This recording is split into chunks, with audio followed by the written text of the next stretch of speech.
circle. A circle is a round plane figure.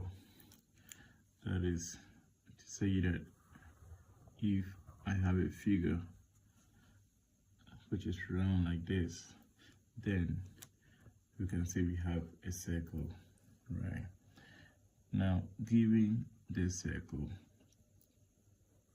if this is the center of my circle and a line pass through the center of the circle and then it touches both ends of the circle, then that line is going to be called diameter.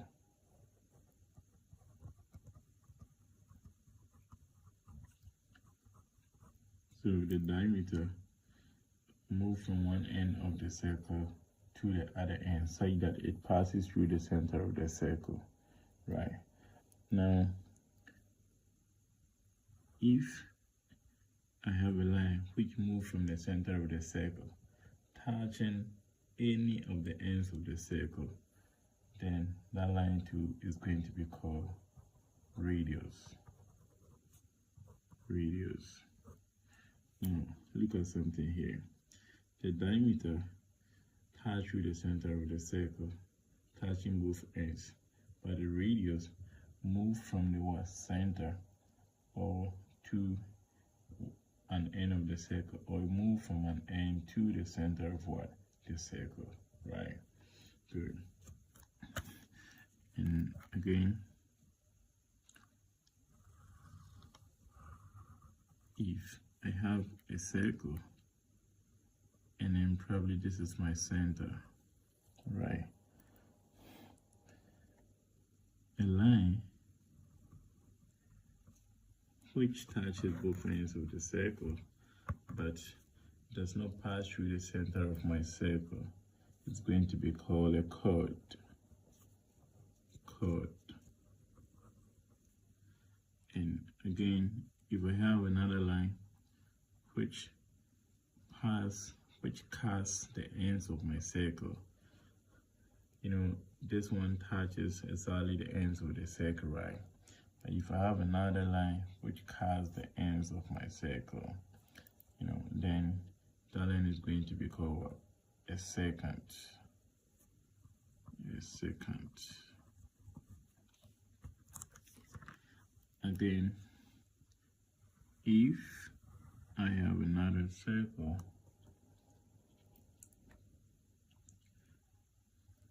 like that, you know, the total degrees of a circle is what? 360, right? So if probably I cut some portion of out of the 360, then we're going to get something like this. So this theta is any portion of the 360. Then this portion that we have here is going to be called a sector. A sector, right?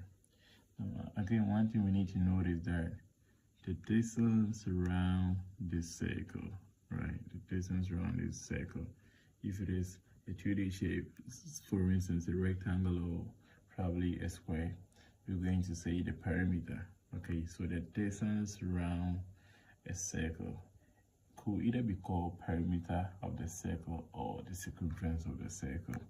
But mostly the term used for the distance around a circle is what? Circumference. So that the distance around is going to be called circumference. Okay. Since this one is a sector, if I have, you know, a sector, if I cut a portion out of the circle, this 360, if I cut a portion, say theta out, this section is going to be called a sector. But the other portion too is what? It's also a sector, right? But you realize that this portion is, the shaded portion is smaller compared to the unshaded portion. So The portion that is smaller, we're going to call it minor sector. And then the portion that is larger, we call it what? Major sector. Okay, major sector. Now, again, if I consider this triangle, and this is the center of my circle, you know, this is center, right? This is the center of my circle. And I have a chord.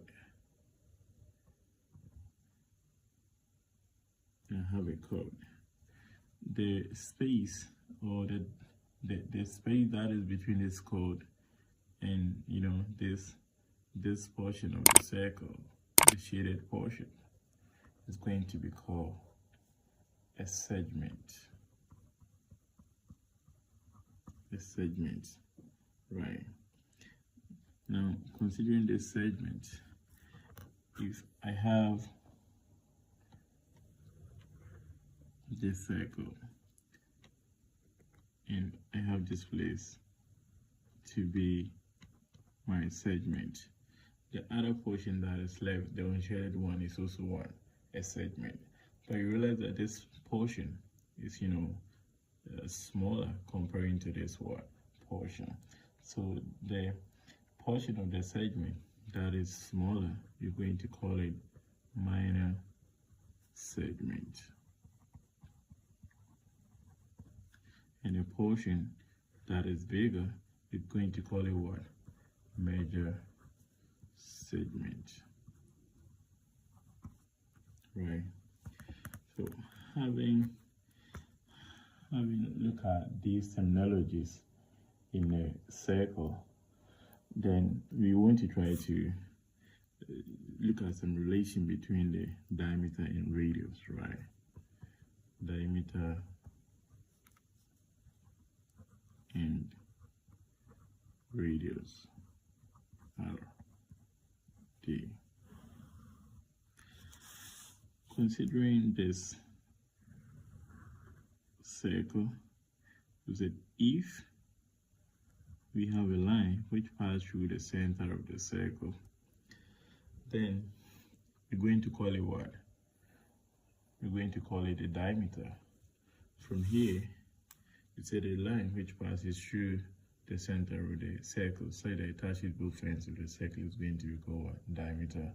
And the one which moves from the center of the circle to any end of the circle, so probably here to this, or this end to that end, from the center to this end, is going to be called what? Radius, right? So it means that this standing at the center of the circle, moving from this point to this point, is called radius. Moving from this point to this point is called what? Radius. The same as moving from this point to this point. Moving from this point to this point is what? Radius, right? So over here, looking at this, I can see that from my center of the circle, if I move to this end of the circle, it's going to be called what? Radius. And at this point, if I move to this end of the circle, it's going to be called what? Radius. But you realize that the whole of this line gives what? Gives me the diameter, right? This implies that my diameter is equal to R plus what? R. That is radius plus what? Radius. But radius plus radius is going to give me what? 2R. Okay, so this one gives me the relation that whenever that I have my radius, I can multiply the radius by 2 to get what? The diameter. And from this, I can also say that 2R is equal to D. And if I'm looking for the R, I need to divide both ends by what? 2 to get the R. The coefficient of R is what? 2. So we have D over 2. So I divided this 2R by 2. And then I'm going to divide the D2 by 2, right? So the 2 going to 2, 1, and 1 times R is going to be what? R is equal to 1? D over what? 2. So this one implies that radius is equal to half of diameter, okay? And then the diameter is equal to 2 times the what? The radius, okay? Now, having looked at the diameter, let us also consider the pi.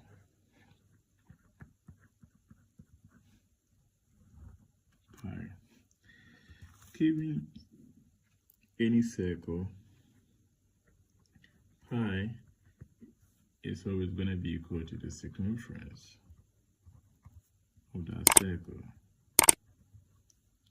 over the what? Over the diameter of that circle. Right. But considering any circle at all, whenever you divide the circumference of that circle by its diameter, you're going to realize that always your pi is going to be what? 22/7. So this one implies that pi is what? It's a constant, because any circle at all that you pick, when you divide the circumference by the diameter, you're always going to get what? 22/7. So that's the value for the pi. You can decide to write this one as a decimal point, so you can say that all 3.14. So actually the value is, repeating longer than is 3.142857. It is long, right? But we have, rounded it to 2 decimal places. Okay, 2 decimal places. And that is the value of my pi. Having gotten the pi, then also let us look at the circumference.